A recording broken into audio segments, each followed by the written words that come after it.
Class is now starting. All attendees are in listen-only mode. Good afternoon, everyone. Welcome to Transition Planning, Process, Resources, and Practical Tips. My name is Sandy Rosenbaum. I'm an educational advocate here at Littman Crooks, and I'm going to try to provide an overview of a very complex and detailed topic today. I'm going to ask you all, I'm going to let you know that you can submit questions at any time, but please be patient because we are going to hold them and answer them at the end of the presentation. To make sure you understand where your dialog box is, everyone on the screen should have a little control panel, as I do up here.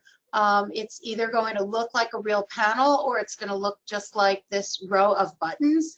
The orange button allows you to open or close, and there is space at the bottom.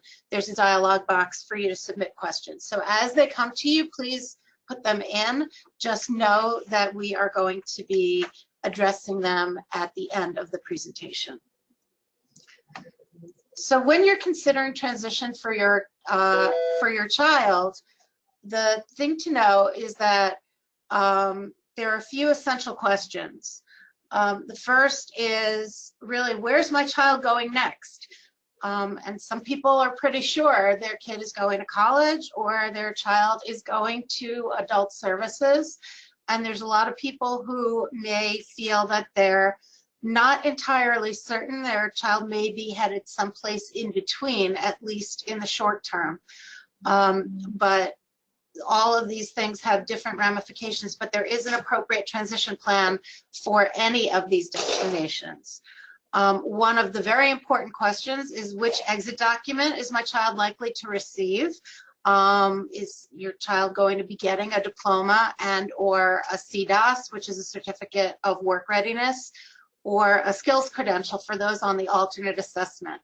And I will say that there have been a lot of changes in the last several years in terms of diploma options and pathways to graduation. It's a very detailed area that could be a whole webinar on its own, so we're not really going to get into it today at all.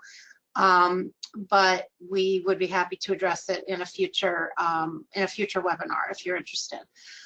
The most important question when you're considering transition for your child is my child anticipated to hold competitive employment and manage his or her own household? If the answer is yes, then transition planning may be limited to post-secondary educational accommodations, which are going to be addressed relatively early in the presentation. If you do not know, or you know for sure that your child will not be independent in terms of the labor market and their household, then pay close attention to the entire presentation because there's so many different aspects. So when you're preparing to transition planning can begin as early as 12. It must begin no later than the IEP in effect when the student turns 15.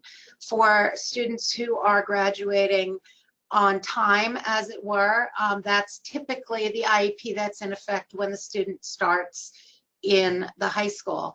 For a student that's taking longer to get through school or started later, they might still be in middle school when that happens. One really important thing to note, you need to take advantage of supports in high school, including mandated transition planning, because when school ends, whether it's at graduation or at age 21, so do all mandated services. And the most important thing to think about is priorities. What is the most important for my child to learn before she finishes school? What does she have to be able to do for herself in college, on the job, or in an adult day program? And it's different for every student, but it's really crucial because if you don't address it in school when the services are mandated, it's really going to be much more difficult to address either in college or in the adult services world. So toward the end of high school, as you're trying to figure out what your child's path may be, it's time to explore appropriate educational transition or adult programs. Some of these may be publicly funded, some may be private, some may require applications, but you need to visit a lot of different programs, apply, see what's appropriate for your child, and that will help you determine the exit plan from school. At age 18, whether your child is going to remain in high school for a while, or whether they are almost ready to graduate, it's important to realize that at age 18, the law presumes that all individuals have capacity to make their own medical, personal, and financial decisions regardless of disability. So this is the time to be considering whether guardianship is appropriate for your child, or whether if they have capacity to make decisions, you still would, you're still really advised to have a power of attorney and healthcare proxies and HIPAAs in place. And that is something that we urge you to talk to an attorney about, to consider the appropriate path and get started. The other thing that you need to be thinking about towards the end of high school is the public benefits landscape. If you're applying for SSI and or Medicaid, for many individuals, the eligibility begins at age 18, and you can begin the application process at 18. OPWDD in the front door. Eligibility begins at 8. If your child is going to require OPWDD services, these services should be in place prior to graduation, and you can really get started at any time when they're much, much younger, as early as 8 years old. ACCES-VR, which assists with positioning individuals to obtain and maintain competitive employment. You can begin that as early as 2 years prior to graduation. So just keep that in mind. What's in a transition IEP? Some of these elements are very familiar to you because they've been in your child's IEP for years: the present levels of performance, the measurable annual goals, the recommended special ed programs and services. The two new areas are measurable post-secondary goals and the coordinated set of transition activities. Bear with me for a minute because I'm going a little out of order. The post-secondary goals are desired broad outcomes in each of education or training, employment, and independent living skills, and the needs stemming from these desired outcomes, which include the course of study. This mission statement informs annual goals.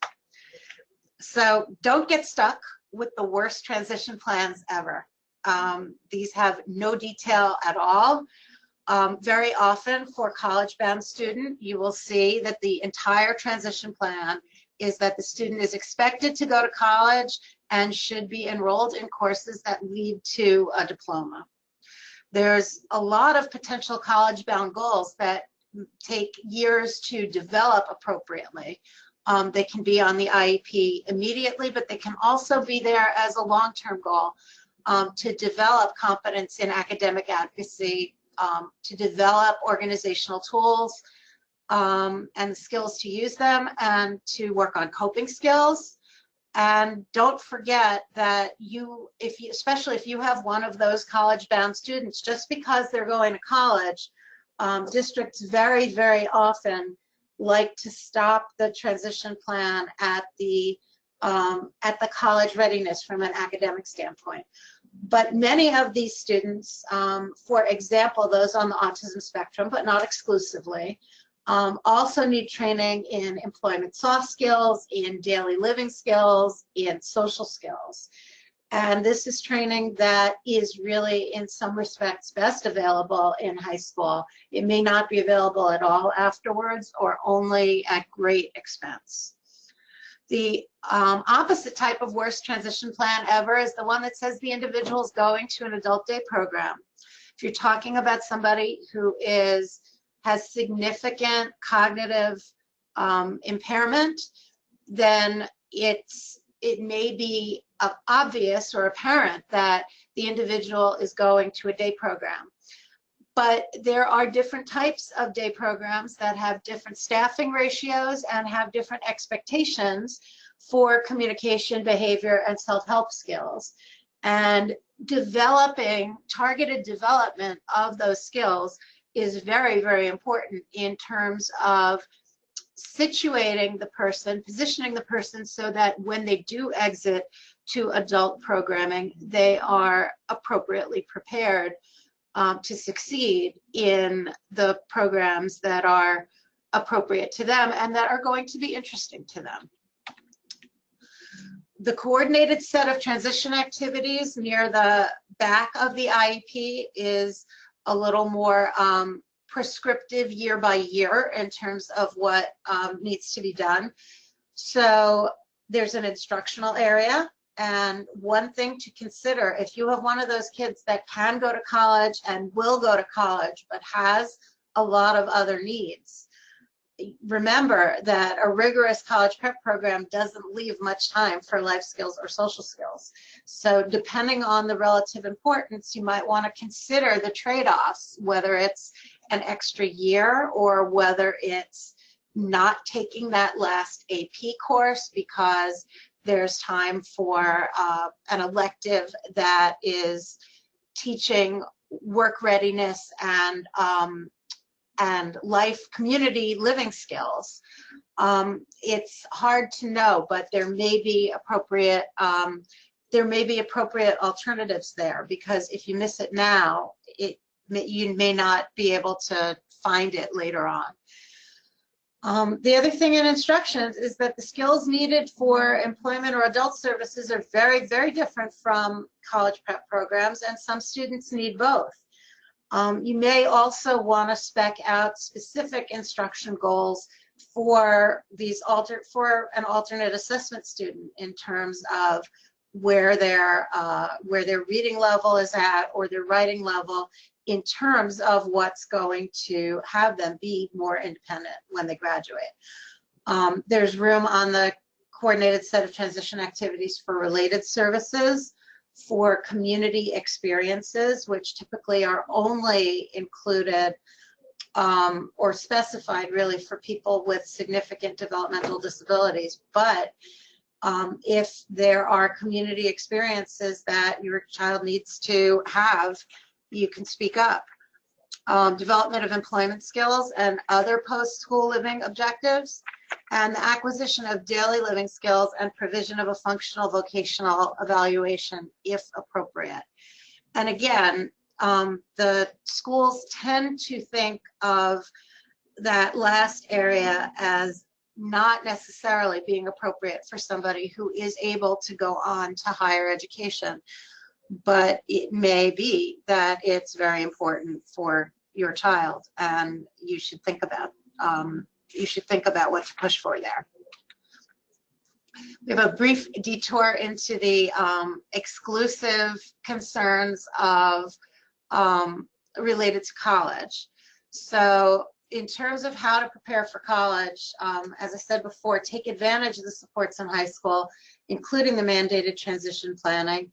Consider foreign language requirements, whether an exemption is appropriate for your child, whether once they fulfill the graduation requirement, how far it may be appropriate for them to go in foreign language study. The College Board and ACT accommodations, those you have to apply early because they say it takes about 7 weeks to approve. But if you are denied and you need to appeal, it's going to take longer. One thing that's very important to realize is an IEP or a 504 plan is absolutely required as part of documenting your need for these accommodations, but it's not sufficient. They have their own qualification standards that are different from what the schools use, and you do need to apply to them on their own terms. You need to always be teaching self-advocacy to your student, and you need to start thinking about colleges with appropriate supports. FAIR test is the designation that schools are SAT optional, SAT and ACT optional. So it's important to be aware of that. There's a whole range of college options. There's special needs colleges that are designed specifically for students with learning disabilities. Some of those colleges, instead of, they might feel that your student, or you may feel that your student is not ready to go off to full-time college, even in a highly supportive environment. You can do a transition year either on a college campus residential like Thames Academy, or a transition plan that is a day program, such as the one at Winston Prep. But you can look at those types of programs. Thames Academy is on a college campus. You can look at programs that colleges offer that have comprehensive support services at additional expense. Some of them are offered through the school, like the OASIS program at Pace University. Some are offered through separate entities that have affiliations, like New Frontiers in Learning, that works with many of the programs in the New York metropolitan area, or College Steps, which is designed for students with high support needs and is available, among other places, at Westchester Community College. For some, many colleges will provide an accommodation plan that may include some services at no additional charge. And it's really a question of whether, which level of support is appropriate to your student, how independent they've become in high school, what types of supports they're reliant on. But it's an important part of the college search. To remember, when you're thinking about college supports that you're anticipated that your child will need, college admissions requirements may exceed diploma requirements. So you need to be thinking about that when you're planning each year the course load. Just like the ACT and the College Board, it's good practice to realize that schools make their own eligibility determinations, and they have their own application timelines, but in general, you're going to need to submit the IEP or the 504 plus current requested testing, which pretty much always is going to include a WACE. Some may take other adult level IQ tests, as well as educational testing and recommendations from psychologists and doctors. And probably one of the most important things you need to think about is to understand what services and accommodations your child's likely to qualify for before committing. And you may not be able to really have that discussion as it relates to your child specifically until after the student is admitted to school and you start discussing matriculation. As a result, this may preclude early decision for your child. You may be very comfortable that the college offers an awful lot of support, but unless they can give you some assurance that your child is going to qualify for the supports that you think your child needs, you want to be very, very careful about that early decision. After high school, self-advocacy is critical, and this is true whether we're talking about college or whether we're talking about vocational education or other adult education. Students have to advocate for themselves. Parents can't do it for them. FERPA, the Federal Education Records and Privacy Act, actually prevents parents from accessing educational records for a student over 18. For example, to learn whether students attending tutoring sessions, unless the student has given permission. And this gets back to the power of attorney, that you may want to have a power of attorney with educational provisions, and you may need to set something up specifically with the college, but find out what the college needs. Colleges also have a one-size-fits-all program. If you have one of those students that's going to college prior to age 18, they may not differentiate between the way they relate to students under 18 and students who are legally of age. If you're paying additional for a structured support program, it may be that those programs are set up to facilitate parent access. But you really need to verify how that's going to work, what permissions you need, what you need to be able to be kept in the loop so that you understand what your child is accessing or needs to access. The exit plan document. So after you have your final CSE meeting and you're not planning an IEP for the following year, you get, instead of an IEP, you get something called an exit document, and it includes the summary of academic achievement and functional performance, as well as resource recommendations. It might say that the student's been referred to OPWDD or the student's been referred to ACCES-VR. If you disagree with the exit plan, you need to try to negotiate an acceptable agreement with the district or file for due process prior to exit or graduation. This may include the fact that your child needs training towards greater independence. There may be behavioral services that are necessary. It may be that your child does not have the travel training skills to ride paratransit independently. Any of these skills, these are things that you need to think about, and think about whether it's important to file for due process before you've exited or graduated. Now, as long as you have not graduated, you can remain in or return to school to access a free appropriate public education, including transition services, all the way until age 21. After you leave special education, there's a few different agencies that come up. This presentation is really only going to address ACCES-VR and OPWDD, the Office for People with Developmental Disabilities. There are additionally services available from the Office of Mental Health for individuals who qualify, and there is a carve-out for significant visual impairment.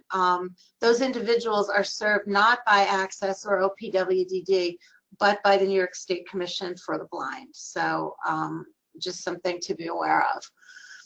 ACCES-VR provides services to assist individuals with any type of disability, so long as that disability prevents them from working and ACCES makes the determination that they are capable of working at competitive employment with additional training and education. Your school district should refer you within 2 years prior to graduation, but the individual can self-refer, or their guardian can refer them, or parent.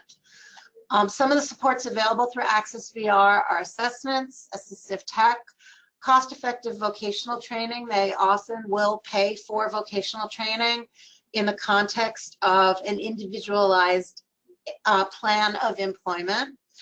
They'll help with job training and job retention, supported employment. They do help with other services necessary to achieve the employment goal, including driving lessons, which is something to be aware of. And ACCES services generally end when the individual maintains competitive employment for at least 90 days. You can always open a new case if your status or your goals change. And there are some additional supports that you can tag team with Office for People with Developmental Disabilities or with Office of Mental Health. OPWDD, the Office for People with Developmental Disabilities, is the sole source of coordinated supports for developmentally disabled adults who've graduated or aged out of the ed system. So it's really a crucial element of transition planning. You can apply as early as age 8 or even earlier on a provisional basis. And for certain schools, you will need to apply. For certain residential schools, you'll need to have OPWDD eligibility in order to access those placements through the Committee on Special Education. The OPWDD eligibility is kind of technical. I'm not going to spend a lot of time going through it, but I will say that in this first bullet in A1, this is a list. You noticed it does not say including but not limited to. You need to be able to establish that you have a disability that is on this list. or if not, that what you have looks an awful like intellectual disability to the point that it is functionally similar.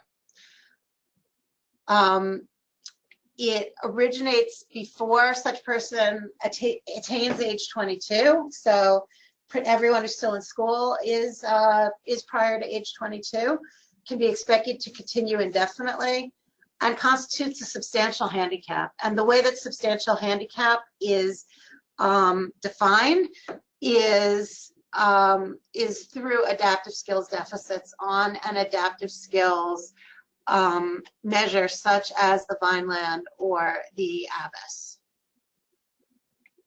To apply, if you're here in Westchester County, you apply through the Department of Community Mental Health.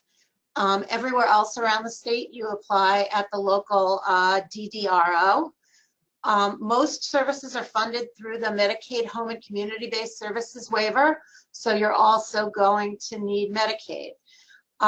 Once your eligibility is granted, it's mandatory to attend front door training through OPWDD and obtain a care manager to assist with waiver enrollment so that you can access those waiver funded services, which is going to include, by the way, all of the day programs that an individual would be spending their day at in lieu of school once they age out.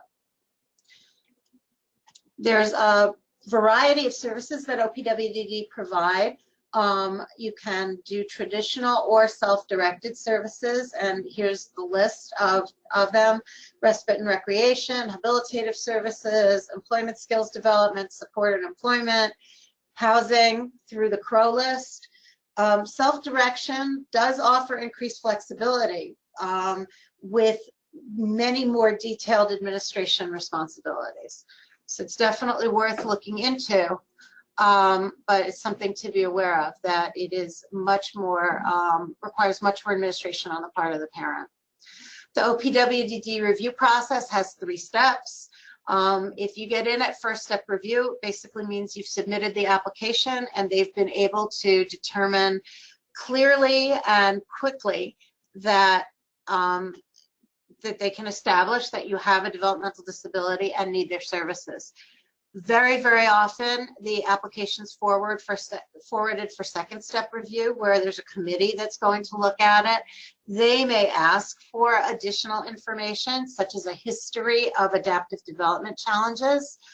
And if eligibility is not granted at second step either, you can meet with the staff. You can ask for a face-to-face meeting with, usually that would be something that you would want to be bringing your child to, so that the committee can meet your child and see if the person presents as developmentally disabled, or you can go to a third step review, or you can request a Medicaid fair hearing. At the third step review, there's an independent eligibility review committee that is going to look at the information, and if third step review is not successful, then you do have the opportunity to go before an administrative law judge and to call witnesses, which may include the individual, may include evaluators who can provide more detail about their evaluations. Social Security disability income. There's 2 types of Social Security disability income that are available to people who have a disability within the meaning of Social Security regulations prior to age 22. If the parent is deceased or is in the position to collect benefits, the individual may be able to receive Social Security disability income, which is not means tested and which comes with subsequent Medicare eligibility after 2 years.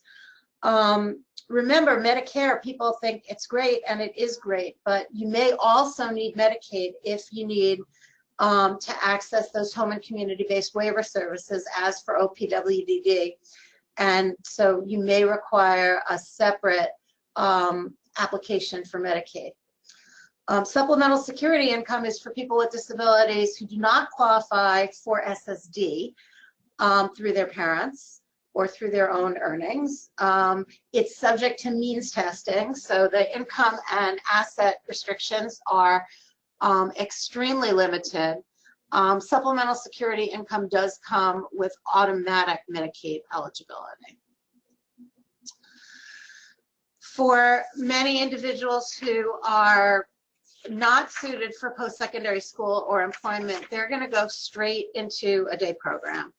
And there's really two traditional types of day programs. This is if you're going to do a traditional program rather than something self-directed. There's the Without Walls programs, which are focused on community integration. And there's the center-based programs that still access the community, but they access the community on a much more limited basis. To check whether the programs are appropriate for your child, and whether you're looking at a day program, whether you're looking at a transition program, how's the program paid for? If it's a private pay program, are the costs they're quoting you? Is that a fully loaded amount, or is that a base level, and what might additional or hidden costs be? Does the program provide transportation? How long has it been around? How many clients or participants are to each staffer? And what is the level of access to the community? How much of that is in the community, and how much of that, and once they're in the community, how much interaction is there going to be in the community? When you're thinking about housing, housing is it's a big area of discussion right now, particularly on the side for people with developmental disabilities, because there's a tremendous housing shortage. So housing, and even if your child requires fewer supports or is not OPWDD eligible, you may need to think about the fact that they are not going to be as independent as you might hope, or it might take them many more years to mature. So some of the things that are important are, adaptive social and physical supports. Is there going to be access to transportation? Is the residence located in a place that has access to transportation? What's the sustainability of what you're looking at based on the individual's benefits and or earning capacity? What is really affordable and sustainable? And from a staffing perspective, or an administrative perspective, how sustainable is the option that you're thinking about? These are all long-term concerns. Just really briefly about medical coverage, I mentioned Medicaid and Medicare before.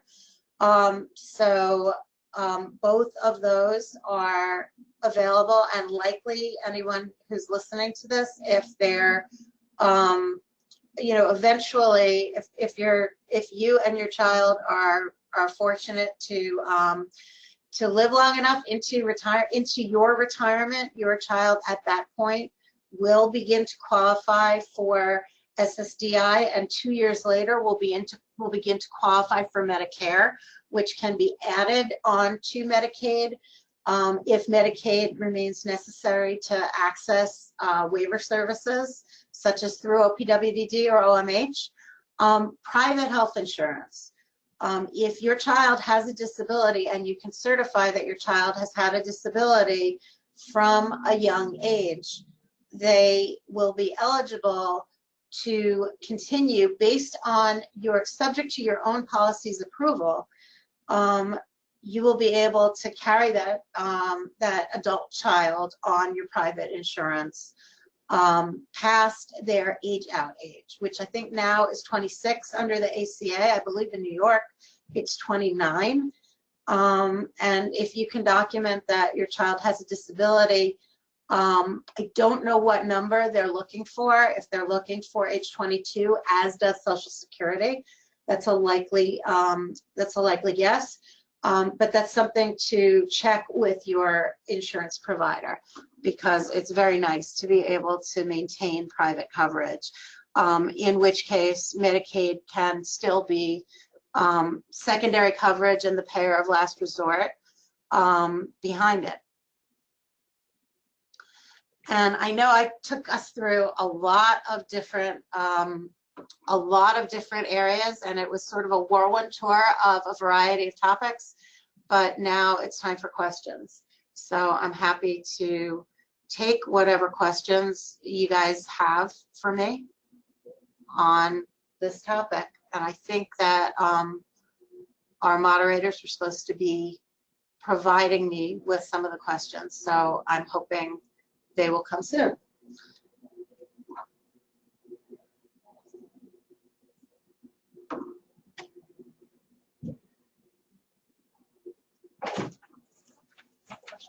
A bunch of people who already left. Okay. Hi. The first question that I got was, how does the CSE determine the if deemed eligible component of the transition section if younger than 15?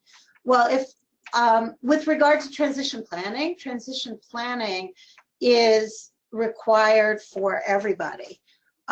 Everybody who has an IEP is required to have transition planning.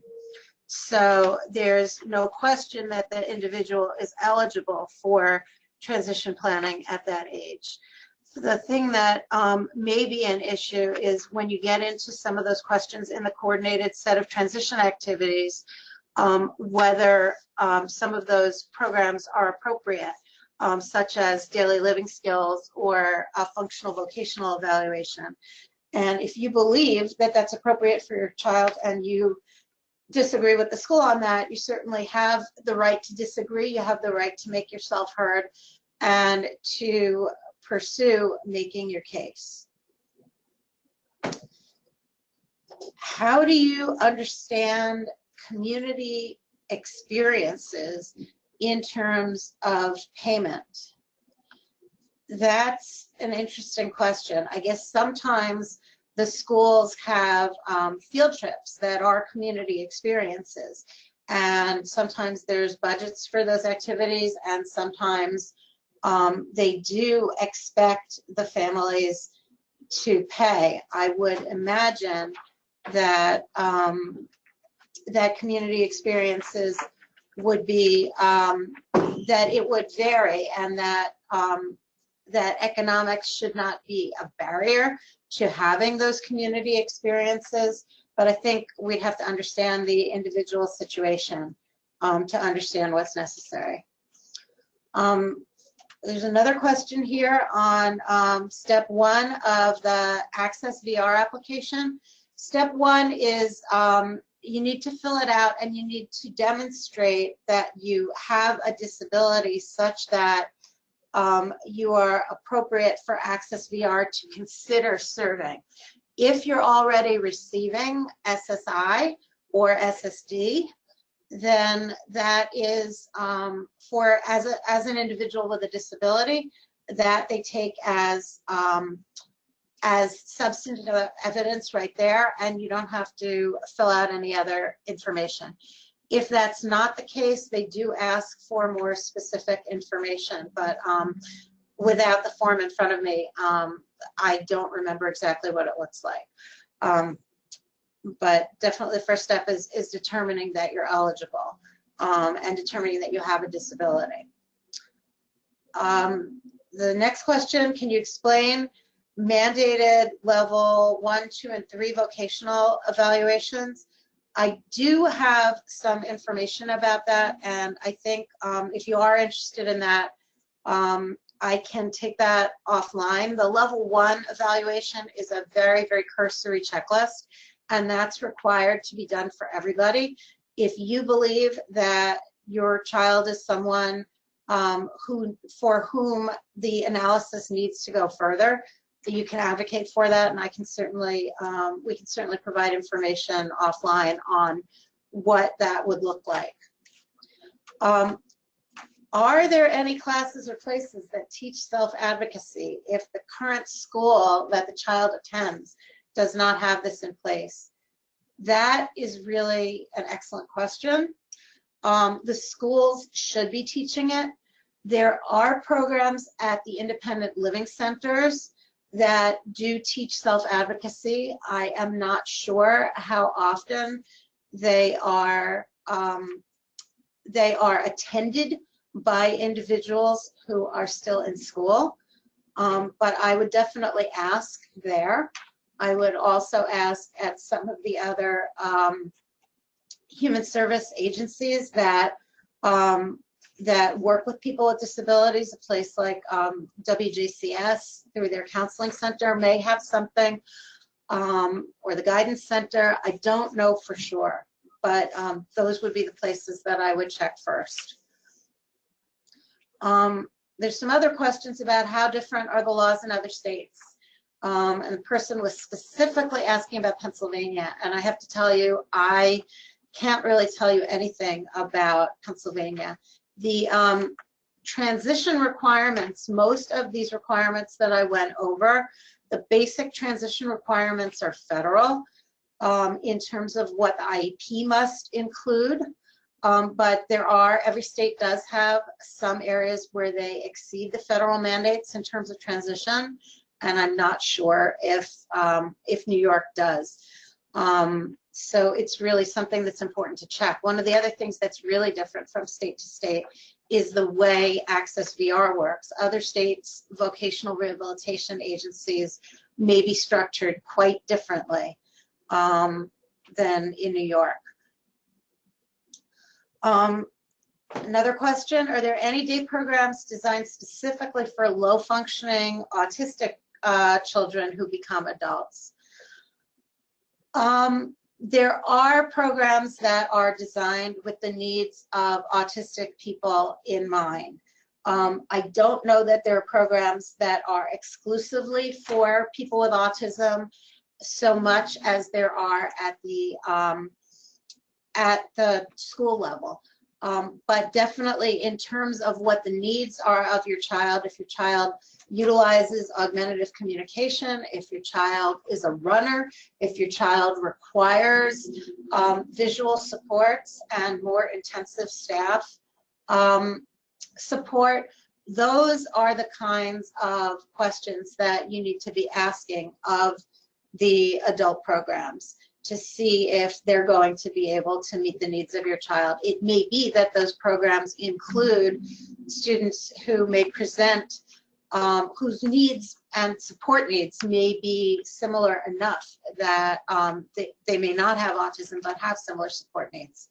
But yes, and it can be difficult to find programs that are appropriate for people with significant behavioral needs. So it is important to start looking early and to look at least by the beginning of the school year, but possibly even earlier. It's a little disturbing to me if somebody's on this transition call. The next question is when I've worked with ACCES-VR, they were only interested in talking to students 6 months before graduation. How do you get them to pick up a student earlier? I know for sure in Westchester County and in the northern suburbs, and I believe across the state, but it may only be in our region, ACCES-VR is actively looking for, or has been actively looking for, referrals earlier than 6 months out. Some of the things that they assist with are to help people apply for summer jobs, because the skill of obtaining a summer job and maintaining employment at a summer job, even if it's not in the student's area of career interest, is still a foundational skill for everybody.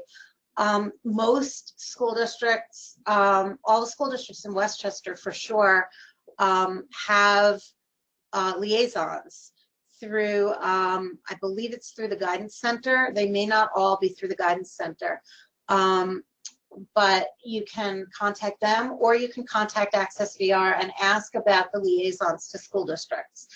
Very often school districts are not interested in referring the students until later, but ACCES-VR is actually interested in hearing from the students earlier. So, you know, please feel free to reach out to them. And I want to thank you all for dialing in and spending this time with me. And we're available to you if you have further questions and you want to follow up. You can reach us here at Litton Crux. Thank you very much for joining, and have a great afternoon, everyone.